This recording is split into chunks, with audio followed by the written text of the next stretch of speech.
So there are three things that will happen in the near future. तीन बातें हैं जो आने वाले समय में होंगी। The Spirit of the Lord is saying to all the churches around the world, become harvest ready. पहला, परमेश्वर का आत्मा सारी कलीसियाओं की, दुनिया भर की कलीसियाओं से कह रहा है, एक बड़ी फसल के लिए तैयार हो जाओ। We will see millions upon millions of souls being added into the kingdom in one day. हम लाखों करोड़ों को एक ही दिन में राज्य में आते हुए देखेंगे।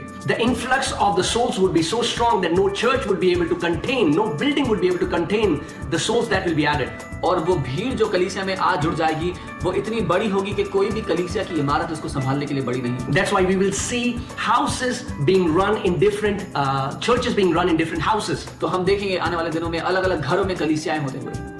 The second thing that would happen is जो दूसरी बात होगी, that believers will start walking in the authority that Lord Jesus Christ has given to His church. विश्वासी उस अधिकार में जीने लग जाएंगे जो यीशु मसीह ने अपनी कलीसिया को दी है। If you read about a man called John G. Lake, अगर आप जॉन जी लेक के बारे में पढ़ें, in South Africa there was an outbreak of bubonic plague, south Africa में ब्लूबोनिक प्लेग नाम की बहुत बड़ी महामारी आई। and he asked, and it is documented that when the virus touched his body, the virus instantly died. और ये सबूत documented है कि जिस समय वो वायरस, वो बैक्टीरिया उनके शरीर को छूता, वो मर जाता।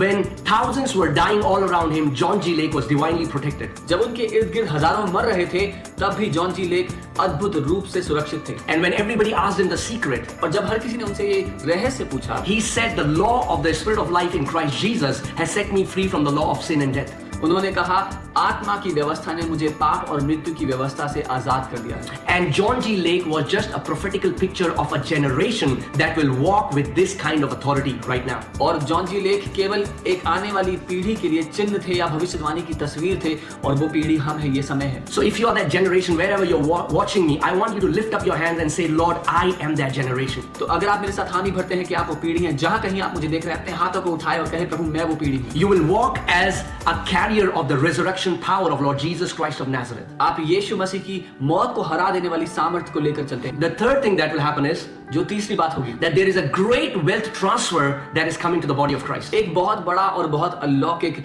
आर्थिक अदला बदली होने वाली है आने वाले दिनों में। We see that prophetical picture when Moses went to Pharaoh and he said, let my people go. इसकी तस्वीर हम तब देखते हैं भविष्यवाणी के रूप में, जब मूसा फिरौन के पास गया और कहा, मेरे लोगों को छोड़ दो। Now Egypt represents the world. मिस्र दुनिया को दर्शाता है। And so many people today are in bondage to this demonic spirit that operates in the world. और बहुत से लोग आज इस आत्मा के अधीन हैं जो दुनिया में काम करता है। And like Moses, the body of Christ with the Holy Spirit will say to Pharaoh, let my people go.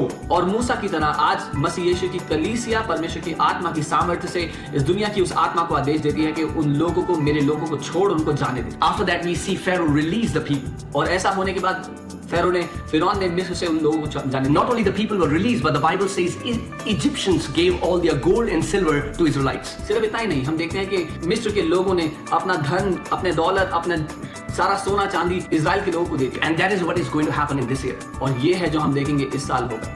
When we see that economy is crashing in the world, there is a wealth transfer that will happen to the body of Christ. जब हम देख रहे हैं दुनिया भर में अर्थव्यवस्था डगमगा रही है, परमेश्वर की कलीसिया में अलौकिक रूप से अर्थव्यवस्था आ जाएगी। So the Lord is saying to the body, परमेश्वर अपनी कलीसिया से यूं कह रहा है, arise and shine, for my light has come. उठो और प्रकाशमान हो, क्योंकि तुम्हारा उजाला आ गया। Yes, darkness and deep darkness covers the earth. हाँ, अंधकार और घोर अंधकार दुनिया में है। But you arise and shine, for my glory has come upon you. लेकिन तुम उजागर हो और प्रकाशमान हो, क्योंकि मेरी महिमा तुम्हारे ऊपर आ चुकी So है। church, it's time for body of Christ to shine. कलीसिया, ये समय है परमेश्वर की देह के उठ खड़े होने का। That we take our rightful place and position as the sons of God and walk as sons on this earth. कि अपना सही स्थान हम ग्रहण कर ले और परमेश्वर के बेटे के रूप में इस दुनिया में जिए। The Bible says in Romans 8 that the creation is groaning for the manifestation of the sons. और बाइबल कहती है पूरी सृष्टि कर्रा रही है परमेश्वर के बेटों के प्रकट होने का। And the time has come और वो समय आ for the sons to be manifested. कि परमेश्वर के बेटे प्रकट हों। Arise and shine. उठो और प्रकाशमान। God bless you.